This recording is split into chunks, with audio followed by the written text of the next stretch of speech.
অনেক ছেলেরা ঈদ আসলে সিল্কের পাঞ্জাবি পরে আসে না নাই? আমার যুবক ভাইরা, সিল্কের পাঞ্জাবি এই ফ্যাশনটা তোমাদের জন্য হারাম। যুবকরা হাতে স্বর্ণের আংটি পরে, গলায় চেইন পরে, মেড অফ গোল্ড, স্বর্ণ দিয়ে বানানো যে কোনো জিনিস ইউজ করা, তারপরে সিল্কের কোনো জামা পরা ছেলেদের জন্য হারাম করেছে কে? ছেলেদের জন্য চুরি পরা হারাম করছে কে?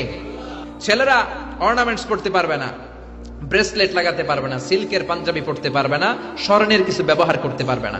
এছাড়া তুমি তোমার নাভি থেকে হাঁটু পর্যন্ত ঢেকে সব ধরনের ফ্যাশন তুমি নিতে পারো।